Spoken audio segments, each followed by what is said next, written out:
जय हिंद दोस्तों, मैं सीए सुमित शर्मा स्वागत करता हूं हमारे यूट्यूब चैनल पर। तो दोस्तों, टूरिज़्म इंडस्ट्री कोविड के बाद में काफ़ी प्रभावित हो गई थी, लेकिन अब कुछ कंट्रीज़ ने अपने वीज़े स्टार्ट कर दिए हैं और कुछ ने करने हैं। अगर आप भी विदेश में जाना चाहते हैं घूमने के लिए, इमिग्रेशन पर्पज़ के लिए, तो ये वीडियो आपके लिए बहुत ही इंपॉर्टेंट होने वाली है। इस वीडियो में हम डिस्कस करेंगे कि कैसे आप अपनी प्रोफाइल अपने द्वारा बना सकते हैं, खुद बना सकते हैं। दोस्तों, सिर्फ 2 और 3 महीने के अंदर आप अपनी 2 साल की प्रोफाइल बना सकते हैं।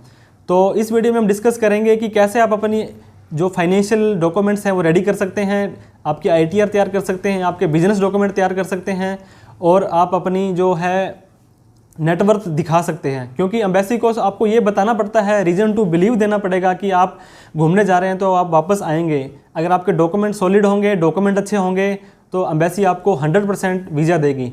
वैसे तो क्या है दोस्तों, कुछ डॉक्यूमेंट होते हैं जो हमारे हाथ में नहीं होते हैं। लेट सपोज कि इनविटेशन लेटर या स्पॉन्सर अगर वहाँ पे आप मंगवाते हैं, वो सिर्फ वही व्यक्ति मंगा सकते हैं वहाँ पे जिनका कोई जानकार या रिश्तेदार रहता है। तो ये कई लोगों के पॉसिबल नहीं होता है। और दूसरी चीज़ जो होती है दोस्तों, वो होती है ट्रैवल हिस्ट्री। आप पीछे किसी कंट्री में घूम के आए हो, लगातार घूम रहे हो, तो ये भी एक आपके लिए प्लस पॉइंट रहता है। लेकिन ऐसा नहीं है, अगर आप में दोनों चीज़ें नहीं हैं, स्पॉन्सरशिप नहीं है और ट्रैवल हिस्ट्री नहीं है, तो आपको वीज़ा नहीं मिलेगा।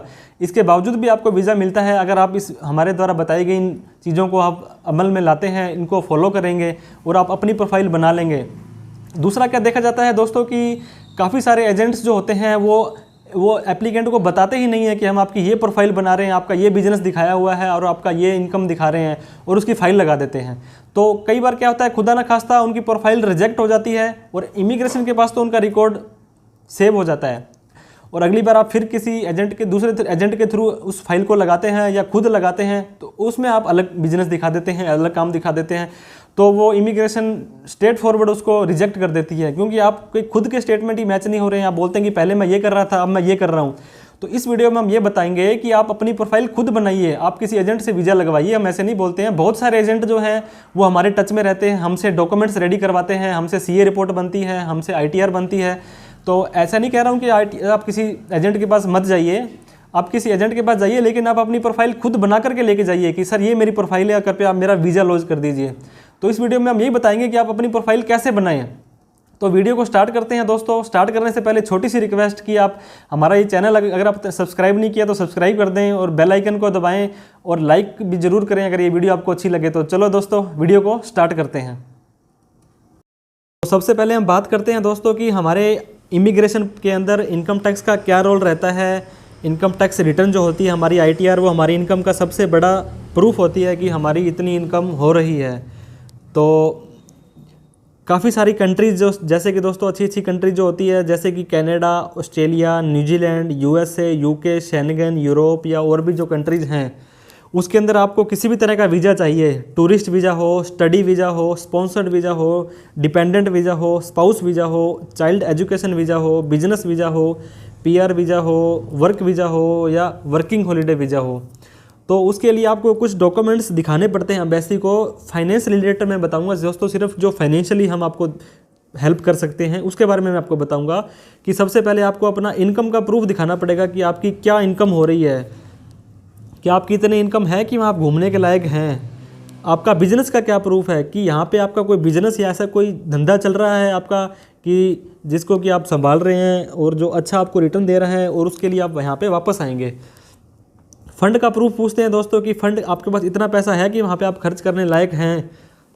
ट्रैवल हिस्ट्री भी जैसे मैंने आपसे डिस्कस किया था कि अगर आप किसी और कंट्रीज़ में पहले घूमे हुए हैं तो ये आपके लिए प्लस पॉइंट रहता है कि आपको जो एम्बेसी है वो ये सोचती है कि ये बंदा घूमने वाला है, तो इसको वीज़ा दे देना चाहिए। ओवरऑल प्रोफाइल के अंदर काफ़ी सारी चीज़ें आती है। आपका फैमिली क्या है, आप कितने पढ़े लिखे हैं, आपके ऊपर कितने लोग डिपेंड हैं, और ऐसे ऐसे करके काफ़ी सारी चीज़ें आती हैं। तो अब एक एग्जांपल बताता हूं दोस्तों कि छोटी से छोटी का एक वीज़ा आप अगर ट्रिप लगाते हैं ऑस्ट्रेलिया का, कनाडा का, तो आपको 2-2.5 लाख रुपए नॉर्मल कम से कम खर्चा आपको लग जाता है इसका, टिकट्स का और का होटल वगैरह का। तो आपकी इनकम इतनी होनी चाहिए कि आप इस खर्चे को जस्टिफाई कर सको कि मैं ये जो खर्चा करूँगा इसके लायक मैं हूँ। तो सबसे पहले आपको, जैसे मैंने बताया, 3 तरह के प्रूफ आपको देने पड़ते हैं। सबसे पहला जो आपका इनकम का प्रूफ है कि आपकी इनकम हो रही है नहीं हो रही है, वो आप कैसे शो करेंगे, वो आपकी इनकम टैक्स की जो रिटर्न है वो बताएगी कि आपकी कितनी इनकम हो रही है। एम्बेसी में अगर आप फाइल लगाएंगे तो आपसे 2 साल की या 3 साल की ITR मांगते हैं आपसे। इनकम टैक्स जो रिटर्न होती है ये सबसे बड़ा प्रूफ होता है। तो 3 साल की तो नहीं, लेकिन दोस्तों 2 साल की इनकम टैक्स की रिटर्न अभी भी आपके लिए पॉसिबल है। जो फाइनेंशियल ईयर 2018-19 जो वित्तीय वर्ष गया था उसकी आप 30/11 तक लगा सकते हैं, और जो अभी जो साल खत्म हुआ है 19-20 उसकी ITR आप 31 दिसंबर 2020 तक लगा सकते हैं। मतलब अभी तक आप अपनी 2 साल की ITR लगा सकते हैं अगर आपने अभी तक एक भी रिटर्न नहीं लगाई है। ये जो ITR होती है आपकी फाइनेंशियल स्टेबिलिटी एंड ग्रोथ दिखाती है कि मतलब आप पैसे कमा रहे हो और एक लिमिट से आप ग्रोथ भी कर रहे हो। और 2 साल की ITR जो होती है वहाँ पे थोड़ा गैप भी होना ज़रूरी है दोस्तों, कि जैसे एक रिटर्न आज भरी और एक कल भरी, ऐसे नहीं होना चाहिए। एम्बेसी बोलेगी कि आपने टाइम टू टाइम क्यों नहीं भरी, आप भी क्यों भर रहे हैं। तो आपको जितना हो सकता है उतना मैक्सिमम दोनों ITR के बीच में गैप भी रखना है। जो ये ITR होती है ये आपका इनकम का डिक्लेरेशन है, ये सेल्फ डिक्लेरेशन है। हम खुद इनकम टैक्स डिपार्टमेंट को बताते हैं कि हमारी इतनी इनकम है। तो इसके साथ साथ में आपको हमारे अदर डॉक्यूमेंट भी तैयार रखने हैं, जैसे कि आपके बैंक में अच्छा लेन देन होना चाहिए और उसके अकॉर्डिंग आपकी इनकम जस्टिफाई होती है। और इनकम टैक्स रिटर्न के अंदर एक और बात दोस्तों कि ITR जो होती है वो काफ़ी तरह के इसके अंदर फॉर्म होते हैं। ITR जैसे ये लिखा है 1 2 3 4 5 6 7, इसके ऊपर हमने एक वीडियो बनाई हुई है। अगर डिटेल में जाना चाहो तो आप उसको देख सकते हैं। आई बटन पे मैं आपको डिस्क्रिप्शन दे देता हूँ। मतलब जैसे आपकी इनकम है वैसी आपकी ITR होनी चाहिए। ITR 1 सैलरी के लिए होती है, 2 एग्रीकल्चर इनकम, 3 बिजनेस, 4 बिजनेस, इस तरह से आपकी इनकम होती है। तो उसी के अकॉर्डिंग आपको आपकी ITR का जो फॉर्म है वो सिलेक्ट करना होता है। इसके बाद में सैलरी अगर आपकी आती है तो सैलरी के लिए आपको एक फॉर्म 16 मिलता है आपके एम्प्लॉयर से, वो आपको साथ में सपोर्ट देना है। सैलरी स्लिप जो होती है वो भी आपको सपोर्ट देना है।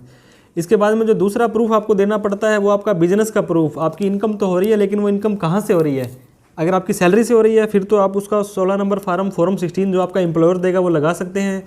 लेकिन आप अपना बिजनेस करते हैं तो उसके लिए आप क्या छोटे छोटे काम कर सकते हैं जिससे कि एम्बेसी को ये लगेगा कि ये बंदा यहाँ पे वेल सेटल है, अपना बिजनेस प्रॉपर लीगल वे से चला रहा है।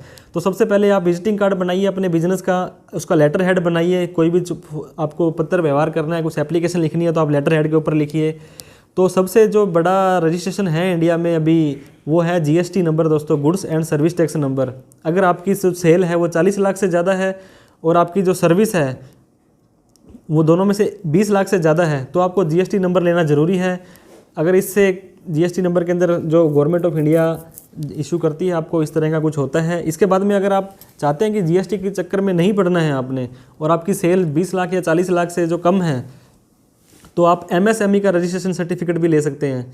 MSME के अंदर दोस्तों medium small micro small medium enterprises बोलते हैं इसे, जो कि पहले उद्योग आधार के नाम से जाना जाता था, अब इसको उद्यम रजिस्ट्रेशन के नाम से जाना जाता है।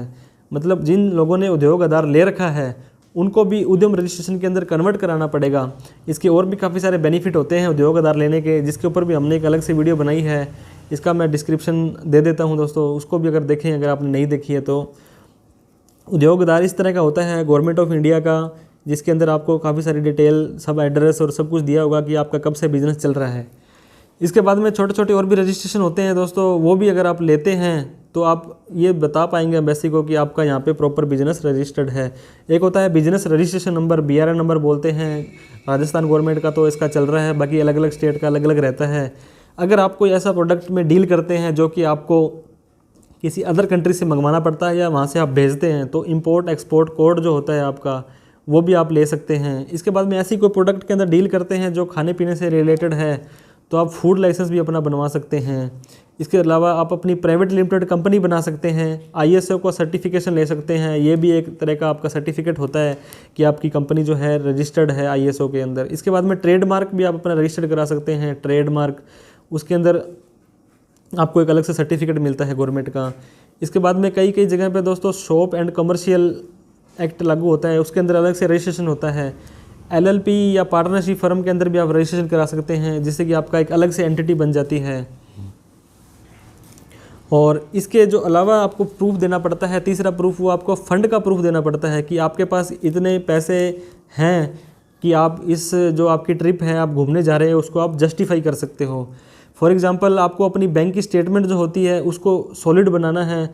एम्बेसी 3 महीने से लेकर के 6 महीने तक की आपकी स्टेटमेंट मांगती है, तो आपको अपनी बैंक की स्टेटमेंट को इस हिसाब से बनाना है कि इसमें ऐसा लगे कि आप जेन्युइन आप उसके अंदर कमाई कर रहे हैं, आप अपनी सेविंग उसके अंदर रख रहे हैं।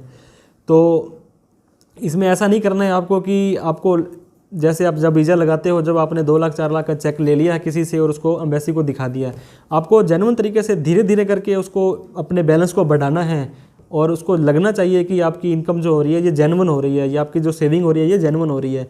आपने किसी बैंक में एफडी करा रखी है तो उसका एफडीआर का सर्टिफिकेट भी आपको लगाना पड़ेगा कि इस बैंक में हमारी इतनी एफडी है। और अगर आप बिजनेस किसी भी तरह का रजिस्टर्ड है आपका, जो हमने पहले बताया, तो उसका आप करंट अकाउंट भी ज़रूर खुलाइए, जिसके अंदर की आपकी सेल परचेज या जो भी डे टू डे ट्रांजैक्शन होते हैं वो उसके अंदर करें। और सेविंग अकाउंट के अंदर आप सिर्फ अपनी सेविंग ही रखें जो कि धीरे धीरे बढ़ती रहे। आपकी balance day by day increase होना चाहिए आपका, और आपका जो बैलेंस है वो आपकी इनकम के अकॉर्डिंग होना चाहिए दोस्तों। अगर आपकी, अब लेट्स सपोज आपकी इनकम आपने 2.5 लाख रुपए की भरी है और आप बैलेंस बैंक में दिखा रहे हो 10 लाख रुपए, तो ये भी जस्टिफाई नहीं होता है। कहीं ना कहीं एम्बेसी इसको भी क्वेश्चन कर सकती है कि आपकी जो सेविंग्स है वो आपकी इनकम के अकॉर्डिंग जस्टिफाई नहीं हो रही है, तो कृपया आप उसे जस्टिफाई करें और वो रिजेक्शन दे सकते हैं। तो इसके अलावा भी कुछ डॉक्यूमेंट्स होते हैं, जैसे कि सीए रिपोर्ट, वैल्यूएशन रिपोर्ट, आपके नाम से क्या क्या प्रॉपर्टी है, आपके नाम से मूवेबल इमूवेबल प्रॉपर्टी, आपके नाम से जो भी है वो आपको दिखानी है यहाँ पे। इसके अलावा आपके पास कोई बिल्डिंग है, लैंड है, प्लॉट है, किसी भी तरह का कैश इन हैंड पड़ा है, आपके अगर आपने एलआईसी वगैरह किसी का इंश्योरेंस करवा रखा है तो उसकी भी सरेंडर वैल्यू है, वो आपकी नेटवर्थ, आपकी वो प्रॉपर्टी मानी जाती है। आपके पास कोई कार है, बाइक है, ये सिर्फ आपके नाम हो तभी दिखानी है, क्योंकि आजकल गाड़ी का रजिस्ट्रेशन नंबर डालते ही सब पता लग जाता है कि ये किसके नाम से है। आपके बैंक में जितने भी बैलेंस है, एफडी है, कैश है, कोई इन्वेस्टमेंट करते हैं, उन सबको आप इस सीए रिपोर्ट में दिखा सकते हैं, जिससे कि ये शो होता है एम्बेसी को कि इस व्यक्ति के पास यहाँ पे अच्छी खासी प्रॉपर्टी है, तो वो वापस ज़रूर आएगा। तो इसके अलावा ऐसी चीज़ें होती हैं दोस्तों कि आपको इन तीनों के ऊपर अगर आप ध्यान देते हैं, आपकी इनकम के ऊपर, आपके बिजनेस के ऊपर और आपके फ़ंड के ऊपर, तो आपको बहुत ज़्यादा चांसेस रहते हैं कि एम्बेसी रिजेक्शन नहीं देती है। तो आशा करते हैं दोस्तों ये वीडियो आपको अच्छी लगी होगी, इन्फॉर्मेटिव लगी होगी। अगर आप ये इन्फॉर्मेशन औरों के साथ भी शेयर करना चाहते हैं, आपको लगता है कि और भी लोगों को इसका लाभ मिलना चाहिए, तो कृपया उनके साथ भी शेयर करें, हमारे चैनल को सब्सक्राइब करें। और जाते जाते एक एडवाइस देना चाहूँगा दोस्तों मैं आपको, इमिग्रेशन पर्पज़ में आप हमेशा लॉयल रहें व लीगल रहें, हमेशा ईमानदारी के साथ अपनी डॉक्यूमेंटेशन तैयार करने हैं आपको, किसी भी तरह का फ्रॉड नहीं करना है आपको, क्योंकि अगर एक बार आपका फ्रॉड पकड़ा जाता है इमिग्रेशन में तो आपको 5 साल के लिए बैन किया जा सकता है। तो इसी आशा के साथ मैं कोशिश करता हूँ कि उम्मीद करता हूँ, आशा करता हूँ, भगवान से दुआ करता हूँ कि आप जल्द से जल्द अपनी ड्रीम कंट्री के अंदर पहुँचे, वहाँ पर वेल सेटल हों। जय हिंद, जय भारत।